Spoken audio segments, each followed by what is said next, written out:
Welcome to another episode of the No More Wasted Days podcast. I'm your host, Sarah, and today we're going to talk all about your first 7 days alcohol-free. I'm going to let you know what really happens during these first 7 days, and I'm also going to give you some tips and strategies to make them a little bit easier.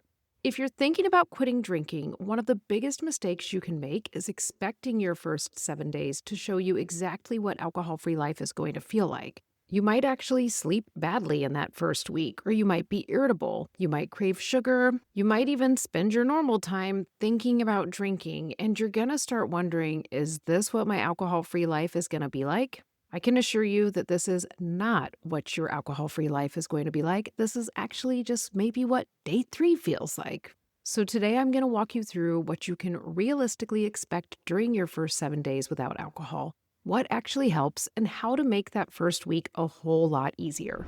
Before we dive all the way into the episode, I want you to know that you can get on the waiting list to my next Push to 100 alcohol-free challenge. If you're listening to this and you're wondering what to expect in your first 7 days of being alcohol-free, then I think this challenge might be perfect for you because it means you're considering reevaluating your relationship with alcohol. You're thinking about doing life differently, doing life without a substance. I actually created this challenge for somebody just like you because I know how lonely it can feel at the beginning of your alcohol-free journey, and I never want you to feel like that.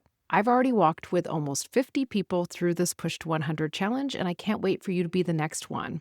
I recently asked my past participants to let me know what they thought about the challenge. So this means that I asked for this after members had finished the challenge and have been living this way for maybe months or even years. One of my participants that did this challenge starting out in September 2025 shared this with me. They said that they loved the workbooks, the calls, and the private text message thread, and that this challenge gave them the ability to finally quit drinking and re-engage with their family.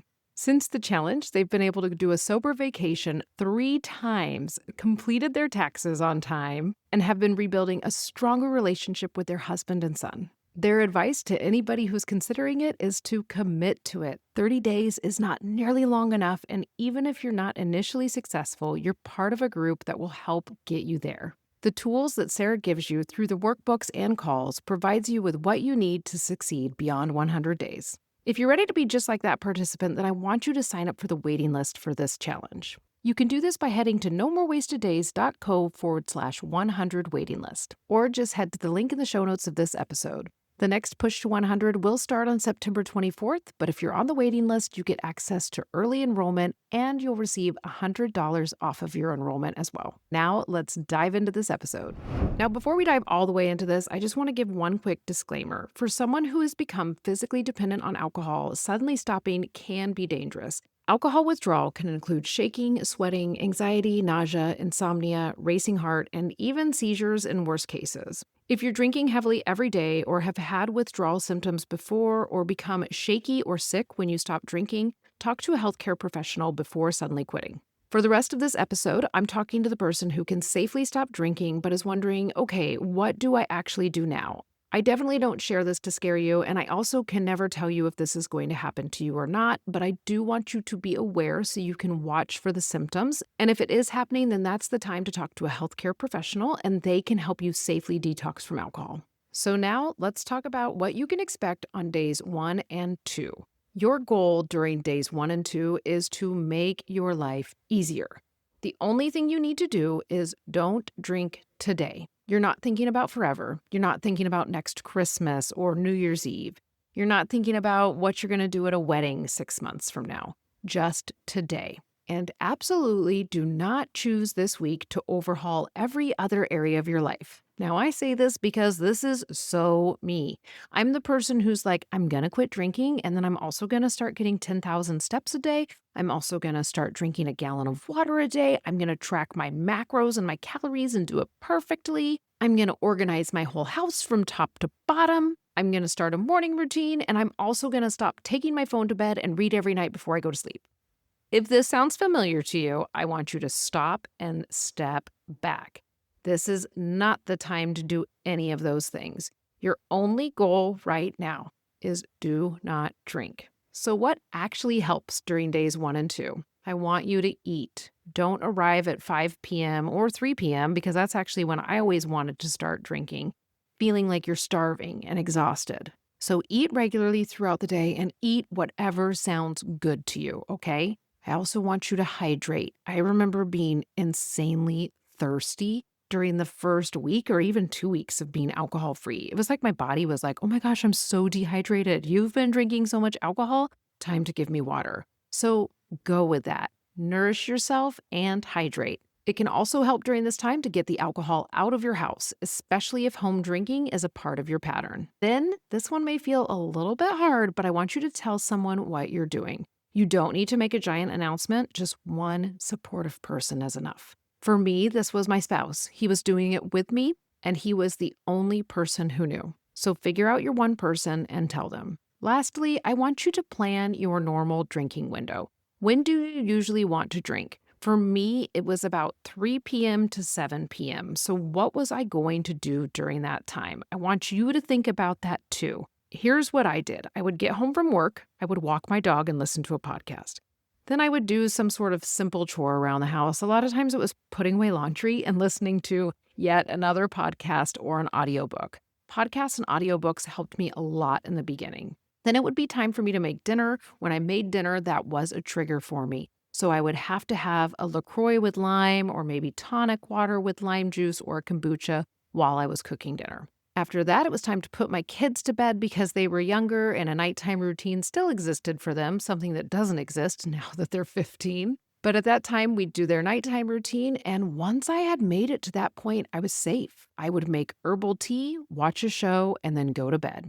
The NIAAA, which stands for National Institute on Alcohol Abuse and Alcoholism, specifically recommends reducing exposure to obvious drinking triggers and keeping little or no alcohol at home when you're trying to make a change. Removing alcohol from your house isn't a weakness, it's actually consistent with evidence-based strategies for changing your drinking. And remember, during this time, you do not get extra points for making this harder, and there's actually no recovery award either. That means you don't need to reinvent your whole life right now and show that you're the best at recovery. You just are working on being alcohol-free. Okay, we're through days 1 through 2 now, so now let's move on to days 3 through 4. This is where your brain may start asking for a drink. On days 1 and 2, a lot of the times you're feeling very strong and your brain is like, okay, we're doing this thing. She keeps telling me we're doing this thing. We're not drinking. But by day 3 and 4, you may notice something different. It's your regular drinking time. So remember, for me, that was 3 to 7. If that's your time too, then just be aware. Because at this time, it may be that you aren't necessarily even having a terrible day, you aren't even stressed, but your brain will start saying, wine, beer, alcohol. It starts talking to you like that, and you're like, what in the world? This is important for you to know that this may start happening. Drinking urges can be triggered by external things such as people, places, and situations, and even times of day. So I just want you to be aware of these things. I also want you to realize that sometimes a craving isn't you thinking, I'm desperate for alcohol. I need it so bad right now. A lot of times it looks more like, hey, I'm cooking dinner right now. This is when I usually pour a glass of wine. So a craving isn't necessarily evidence for yourself that you need alcohol. It's just evidence that your brain learned to expect alcohol at a certain time or with certain people or in certain places. Knowing this information allowed me to step back and realize I was in the driver's seat. Yes, my brain was stuck in this habit loop and I was going to have to get in control of it and say, okay, we're going to do something different during this time. But since I knew that this may happen, I was able to take control of it. When an urge comes up to drink, this is what I want you to do. I want you to notice it. Just simply say to yourself, I'm having a craving right now. And then ask yourself, what is triggering this? Am I hungry? Am I tired? Am I bored? Am I lonely? Or is this simply my usual drinking time? Once you've noticed it, you've observed it, I want you to change something. Maybe that's eating, going outside, taking a walk, listening to a podcast, grabbing something without alcohol in it to drink, or doing something that occupies your attention. When I talked about days 1 and 2 and having my plan, you heard me say that I would get home, I would walk my dog. While I walked my dog, I listened to a podcast. Then I would get home and do a simple chore, something like putting away laundry. While I did that, I listened to a podcast. I was keeping my brain occupied, but I was also keeping my body occupied. So think of ways you can do that. And then remember that alcohol urges are generally short lived, predictable, and controllable. The NIAA recommends learning to recognizing them, avoiding certain triggers when possible, and coping with the ones you can't avoid. Remember, a craving is not an instruction, it's just a sensation. You don't have to make it disappear. You just have to not drink while it's happening, and that's going to retrain your brain over time that you don't need alcohol anytime your brain is saying you do. So now we've been through about day 4, right? We did days 1 and 2. We did days 3 and 4. And now I'm going to layer a few because some of these will happen at different times. I don't want you to feel like this is exactly what happens on day 4. So let's talk about what happens in that middle period, the days 4 through 5, okay? This is where a lot of people show up in my challenges and say, I don't feel amazing yet. I thought if I quit drinking, I was going to feel amazing. And when you're not getting what you expected, this can really mess with you. Maybe you've heard from content creators that they quit drinking and they started sleeping like a baby. Side note, that was something that happened for me, and I thought it happened for everybody, so I shared it a lot on my story, and then it turns out that that is not everybody's story. Everybody is different. So if you're on day 4 and you're not sleeping well yet, or you are feeling really irritated, or you haven't had this huge physical transformation that maybe you've seen online from other people, you start thinking, why am I still tired and why am I irritated? It is really normal during this time to feel tired or restless or even emotionally flat, not really motivated, and still not sleeping great. So if any of that is happening to you, it does not mean that anything's wrong, and it does not mean that this is what your alcohol-free life is going to be like. Remember, alcohol can make you sleepy initially, so when you used it regularly, it actually did help you fall asleep. But then maybe it woke you up. It didn't give you quality deep sleep. So now your body is learning how to sleep without alcohol, and your body's learning how to be a body without alcohol. Over time, you are going to start having better sleep. You're going to start being able to fall asleep without alcohol. And over time, you're going to start having so much more restorative sleep. And that is such a gift. So if it's not happening right away, keep moving towards that. Do not use like 3 or 4 nights of crappy sober sleep as evidence that you slept better when you drank. You have to give your body some time. And that goes for all of the benefits. If you're not feeling them all right away, you have to give your body some time. So now right around days 4 through 6, or even 4 through 7, is when the negotiator voice can show up. This is what I call your drinking brain. It's going to pop up all the time. My drinking brain still pops up sometimes, and I'm 7 years into being alcohol free. Now, when my drinking brain pops up now, it is such a quick moment for me. It probably takes up 1 second. Like it pops in and it's like, oh my gosh, I want some beer. And then I go, no, you don't. You don't drink anymore. And it's done just like that. But in the beginning, this drinking brain can really work to negotiate with you. This is something I talk about a lot in the Push to 100 because it is a skill that you have to learn. You have to learn really how to not negotiate with this voice. But a lot of times in these early days, your brain may be saying things like, see, you did 4 days. Like, you've done this. You have no problem. A person with a drinking problem couldn't quit for 4 days, but you did it. Or maybe it starts saying, hey, maybe we could have a drink this weekend. You've done great this week. Look at you. Let's just have one drink this weekend. This is also when that negotiation voice starts to say things like, we weren't really even drinking that much. So let's just go back to drinking, but this time we're going to do it better. This is where I work with people during my challenges that we do not negotiate with this voice. In my Push to 100, we actually sign a contract with ourselves, and this helps so much. And we have what is called the no debate rule. We're not going to debate with our drinking brain. Instead, we're just going to remind it that we decided to take a break for a reason. So if it's a 7-day break, then I'm telling my brain, hey, I decided to quit for 7 days. I'm going to do this for 7 days and follow through.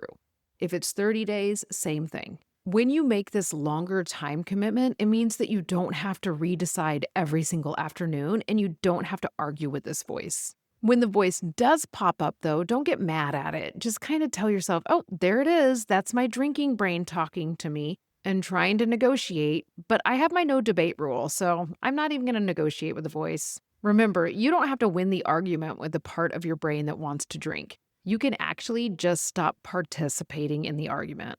All right, now let's talk about days 5 through 7. If you quit on a Monday, which a lot of people do, then this is where you're getting ready for your first weekend. A lot of times, Monday through Thursday, we're really straightforward, and then Friday arrives. This can be the moment when you suddenly think, wait, what do people do on Friday night if they aren't drinking? I remember Fridays being very awkward for the first maybe month of my alcohol free journey. It really took me a while to go, okay, on Fridays, we don't drink and party. So before the weekend, I want you to decide, what are you drinking instead? What what non-alcoholic drinks sound fun? Go get those because they will help the alcohol-free weekend feel fun. What are you eating? Maybe it's a time for a special treat, or maybe you're going to cook at home because you used to not cook on Fridays because you would be drinking. Are there any situations that you should skip on the weekend, or who can you reach out to during the weekend? And then I want you to focus on, what are you looking forward to during an alcohol-free weekend? I was looking forward to waking up on Saturday and Sunday and Monday without a hangover. I was looking forward to enjoying my morning coffee. I was looking forward to being productive on the weekends, but also rested. So I really want you to flip the mindset of like, I can't drink on Friday night, to instead focusing on, I get to have such a cool weekend because I'm going to have so much time now. I get to have an amazing morning on the weekends. I get to experience more. I get to be hangover free. So focus on those things. Start looking at it as how you're protecting your future self, or even the gift that you're giving your future self. That's actually going to make it so much easier to say no to drinking over the weekend. All right, let's talk about day 7. At the end of the week, I want you to become a little bit of a detective. Don't only say, great, I made it 7 days. Ask yourself things like, when did I want to drink the most? What really triggered me? What actually helped me? What situations were actually easier than I expected? What were my favorite parts of being alcohol free during the week? And then answer, what didn't happen because I didn't drink? Maybe it's that you didn't have any hangovers, or you didn't wake up at 3 a.m. each night having anxiety. Maybe it's that you noticed on Monday you woke up and you were actually excited to start the week and go to work. For me, in that first week, I would wake up a lot and go, oh no, what did I do? Because that was my normal thought. I always thought, oh, I drank.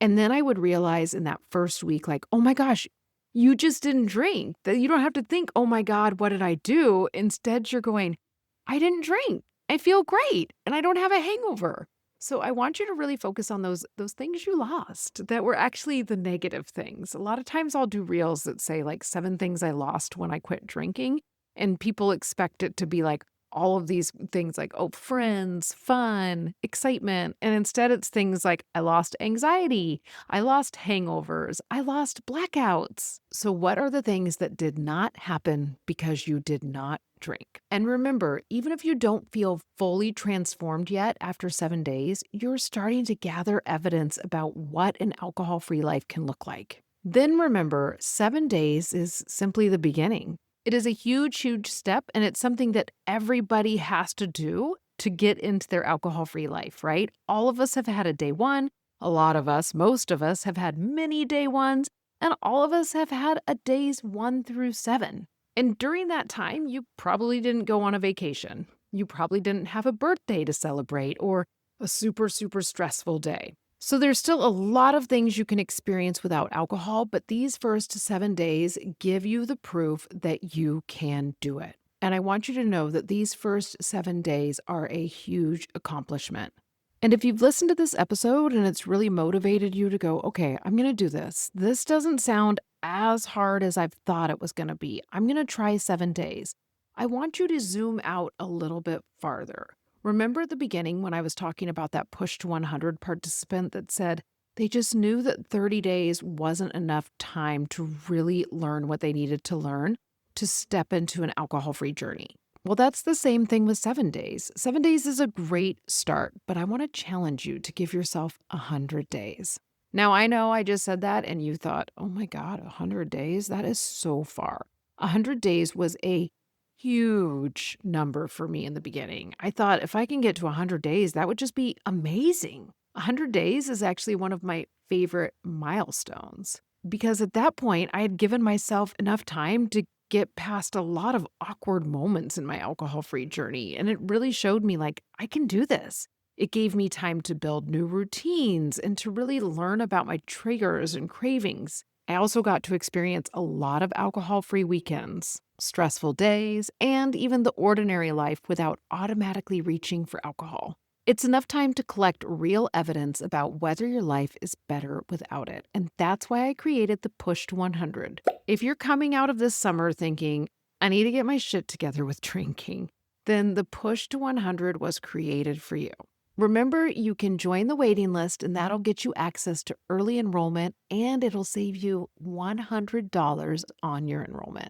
Just head to nomorewasteddays.co/100 waiting list or head to the link in the show notes of this episode. And if you only take away one thing from this episode, I want you to remember that you cannot decide whether an alcohol-free life is for you based on what's happening during day 3 or day 7, right? That first week is where you're simply learning how to be a body without alcohol. So if the first 7 days feel rough, that is okay. It's gonna get better. I can guarantee it.